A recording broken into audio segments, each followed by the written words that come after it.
Ya, Assalamualaikum warahmatullahi wabarakatuh. Waalaikumsalam warahmatullahi wabarakatuh. Perkenalkan kami dari kelompok 9 dengan mata kuliah Hukum Pers dengan judul materi yaitu ketentuan pers dalam Undang-Undang Nomor 11 Tahun 2008 tentang informasi dan transaksi elektronik. Nah, sebelum kita lanjut ke dalam materinya, izinkan kami untuk memperkenalkan diri. Nama saya Tio Bahari. Nama saya Rizka Amelia. Nama saya Tengku Muhammad Fahmi. Nama saya Rahmat Hidayat. Nama saya Yuka Putra Rahman. Nah, baik. Sekarang kita bahas tentang Undang-Undang Nomor 11 Tahun 2008 dulu nih. Nah, Undang-Undang Nomor 11 Tahun 2008 itu merupakan peraturan yang disahkan DPR bersama dengan Presiden mengenai informasi dan transaksi elektronik atau ITE, yang mana ini berdampak terhadap aktivitas digital termasuk ke dalam aktivitas jurnalistik, sehingga penting untuk melihat keterkaitan antara hukum ITE dan praktik pers Indonesia. Nah, ketentuan pers dalam UU ITE ini memang tidak secara khusus mengatur kerja pers, tetapi beberapa pasalnya bersinggungan.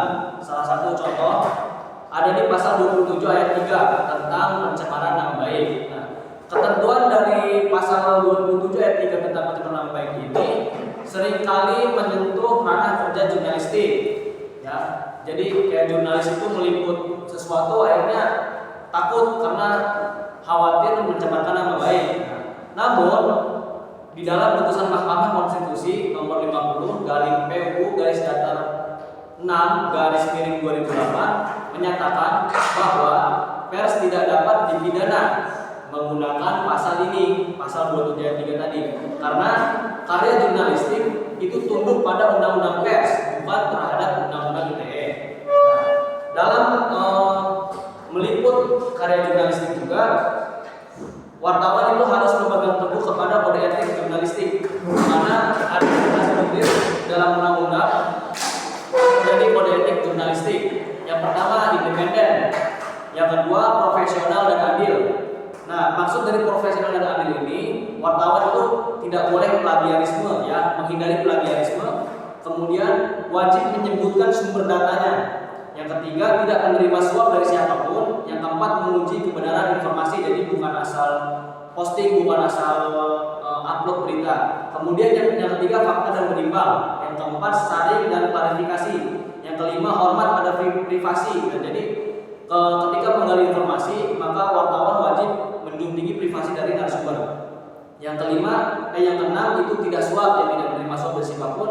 Yang ketujuh, hak jawab. Nah, maksud dari hak jawab ini maksudnya adalah jika ada pihak yang merasa dirugikan dari berita yang diterbitkan oleh jurnalis, maka jurnalis atau wartawan ini harus wajib memberikan klarifikasi dari si narasumber yang dirugikan. Yang kedelapan, koreksi jika salah. Maksudnya ketika seorang jurnalis atau wartawan ini membuat sebuah karya jurnalistik dan ternyata itu salah, misinformasi, maka wajib untuk mencabut atau meralat atau memperbaiki berita yang sudah diterbitkan. Yang kesembilan, hormat kepada narasumber. Yang kesepuluh, tidak diskriminatif, jadi tidak boleh mengandung sara. Yang kesebelas, jaga profesionalisme atau tidak hak narasumber itu apabila tidak ingin diwawancarai, maka ya jangan diwawancarai, seperti itu. Oke, untuk selanjutnya akan dijelaskan oleh teman saya. Ya, untuk selanjutnya itu ada Undang-Undang ITE dan kebebasan pers. Meski diklaim tidak ditunjukkan pada pers, kenyataannya banyak wartawan terkena jeratan hukum lewat Undang-Undang ITE. Hal ini memunculkan kekhawatiran akan ancaman terhadap kebebasan pers. Dalam sistem hukum demokratis, kebebasan pers harus dilindungi secara eksplisit oleh regulasi. Namun, beberapa pasal Undang-Undang ITE justru berpotensi membatasi kebebasan ini. Ya, untuk selanjutnya ada pasal-pasal bermasalahnya dalam Undang-Undang ITE yang akan dijelaskan oleh Fahmi. Beberapa pasal dinilai mengancam kebebasan pers, diantaranya yang pertama itu ada pasal 26 ayat 3 penghapusan informasi. Terus yang kedua itu ada pasal 27 ayat 3 dan 45 ayat 3 pencemaran nama baik, pasal 28 ayat 2 dan 45A ayat 2. Yang ketiga itu ada ujaran kebencian. Yang keempat pasal 36 ancaman pidana 12 tahun. Yang kelima pasal 40 ayat 2B pemblokiran konten oleh pemerintah. Terus ada tantangan bagi wartawan. Pasal-pasal tersebut memperbesar potensi kriminalisasi terhadap wartawan dan membatasi ruang kritik kepada institusi, termasuk presiden. Hal ini menciptakan iklim ketakutan dalam aktivitas jurnalistik. Padahal Mahkamah Konstitusi telah menghapus pasal penghinaan presiden karena bertentangan dengan prinsip demokrasi. Terus yang selanjutnya ada kesimpulan dijelasin oleh Rahmat dan Indra. Silakan. Selanjutnya dari kesimpulan pada materi atau yang kami jelaskan pada hari ini, berdasarkan materi pertemuan 14 dapat disimpulkan bahwa ketentuan pers terdapat di Undang-Undang Nomor 11 Tahun 2008 tentang Informasi dan Transaksi Elektronik dalam UU ITE memiliki keterkaitan erat dengan kebebasan pers yang dijamin dalam sistem hukum Indonesia. Jadi bahwasanya kesimpulan dari pers ini sudah jelas dikarenakan apa mempunyai undang-undang sendiri, tepatnya pada Undang-Undang Nomor 11 Tahun 2008 tentang yang mengatur segala sesuatu informasi tentang pers dalam kurung dalam Undang-Undang ITE.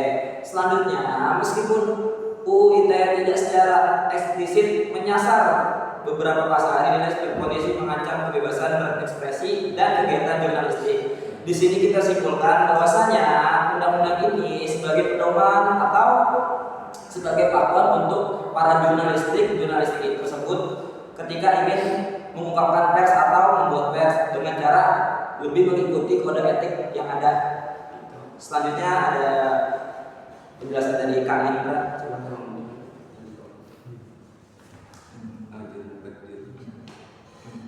Oke, selanjutnya saya akan baca kesimpulan yang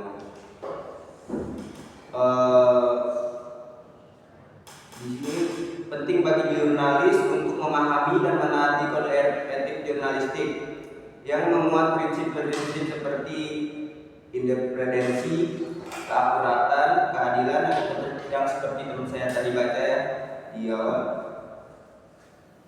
agar menjalankan tugas jurnalistik secara profesional sekaligus menghindari profesi kriminalitas dan dari ketentuan UU ITE.